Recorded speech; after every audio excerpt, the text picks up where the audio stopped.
Hello viewers, it's me Kulsum Ahmed. Today I'm here with the topic market supply. Now what is a supplier? Supplier is the one who is bringing products into the market which are used for the production process. So is the one who combines four factors of production together like land, labor, capital and enterprise. So what is the land? In land we have all the natural resources which are available. Those will fall in the category of land. For example, the building, the plot, the land area, those will be the land resources. Then comes labor resource. The mental and physical effort of a human resource is called the labor resource. Then we have capital. In capital we have physical capital and financial capital. Physical capital is for example machinery that we use for the production process, and in financial capital we have money with us.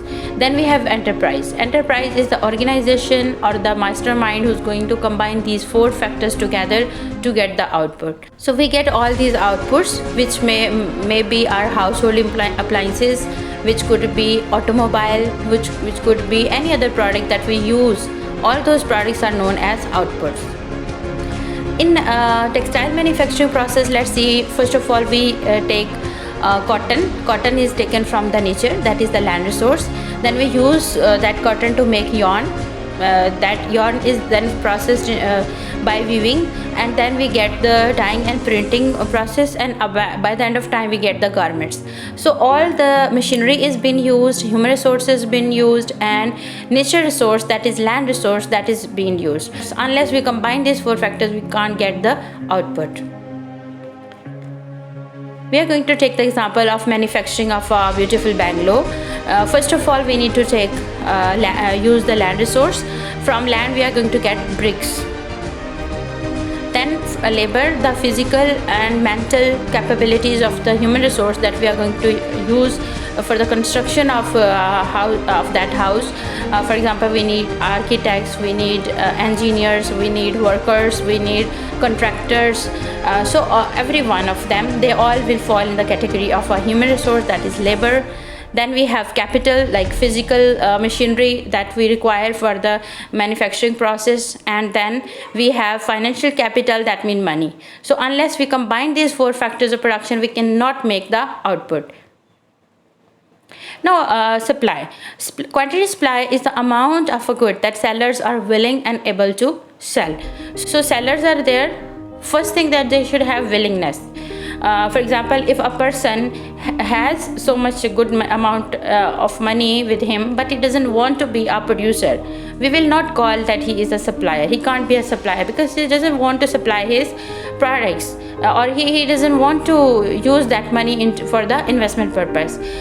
You can take the example of a doctor who was a doctor, but after her marriage her husband did not allow her to practice the work. So he has the ability to practice as a doctor, but she is not willing to perform the task of a doctor. So we will say that she is not a supplier of a doctor. She is not supplying her services. Then ability.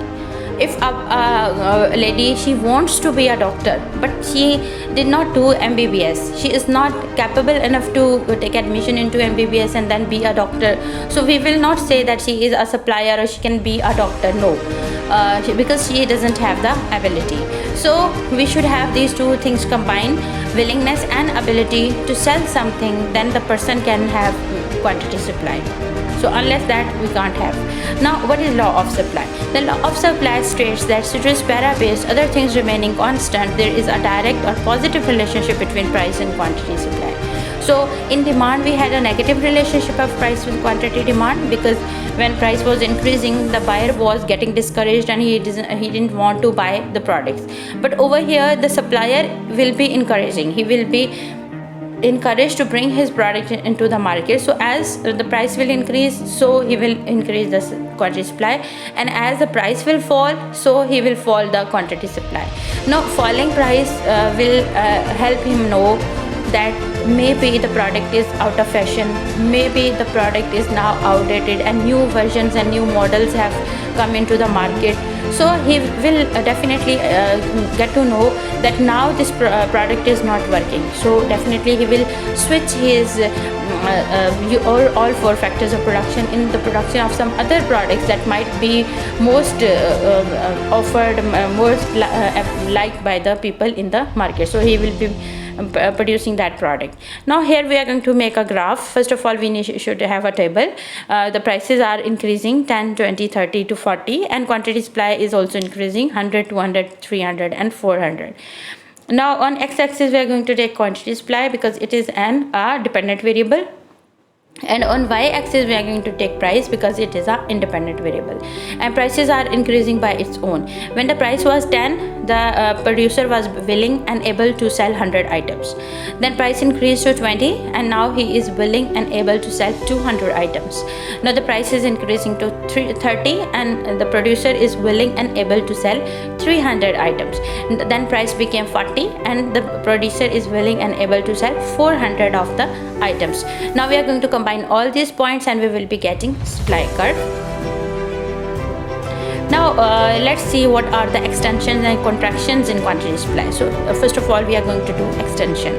The same line we have taken quantity supply on one side and price on another side, and here you can see on different prices and quantity supplies are available. Now point A and point B, these are showing us extension. When we were at point A at price 20, the producer was willing and able to sell 200 items. But when we have moved to price 2, that was 30, now the producer is willing and able to sell 300 items. So as the price increased, so he increased his quantity supply, and this thing will be known as extension in quantity supply. Then we have this on the same line, we have contraction in the quantity supply. We will be seeing that from on A point the producer was willing and able to sell 300 items. Then price decreased due to any reason, so his will and ability to sell the product. Let's talk about the determinants of supply.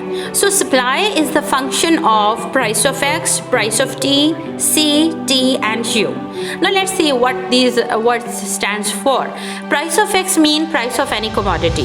As you know, there is positive relationship between price and supply. So if price will be increasing, quantity supply or supply will be increasing. Then comes price of a related good. Related good means either substitute goods, complementary goods, independent goods, dependent goods and so on. So if price of a related good will go up or down, it will impact on the supply of other good also.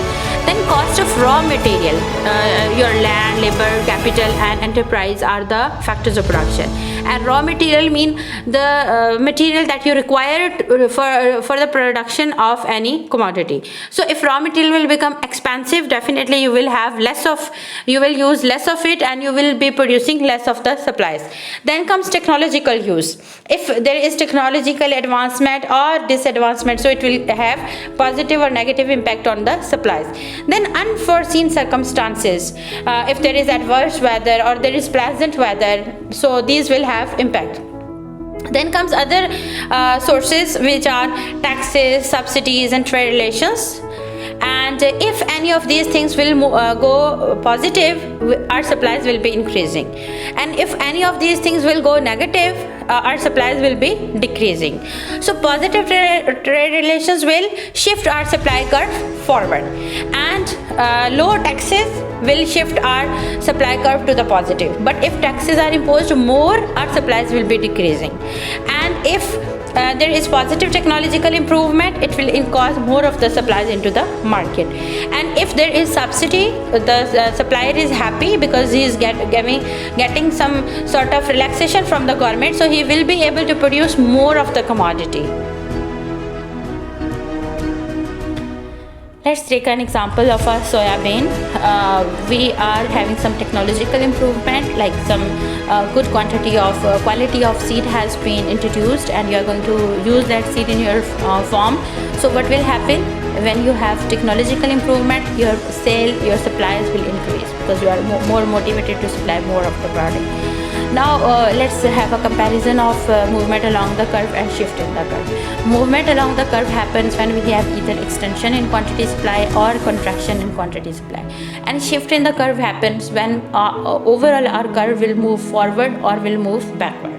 It will move forward when we have positive determinants, and it will move backward when the determinants are affecting negatively. So this sort of movements will have.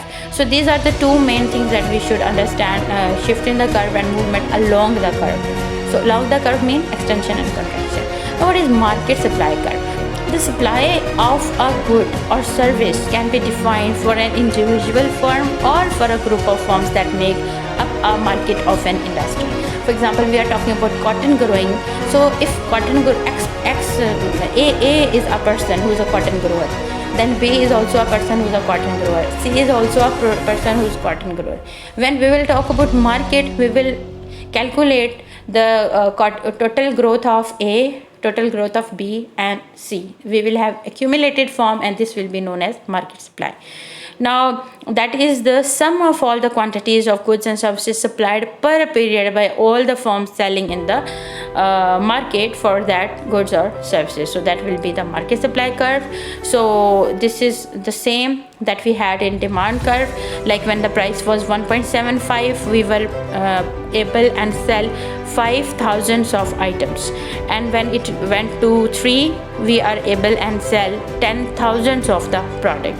So on will be happening with firm A, B, C, and we are going to sum up the total supplies of A, that was 5,000. Then on the same price it was 10,000 for B, and on the same price the firm C's product was 10,000. So overall it will become 25,000 in the market. Then prices increased, it became 3. So at 3, firm A was producing 10,000, B was producing 30,000, C was producing 25,000, and overall we had 65,000. So we will, when we are talking about market supply, we will be simply seeing the sum of all the individual supplies. This is the market supply curve.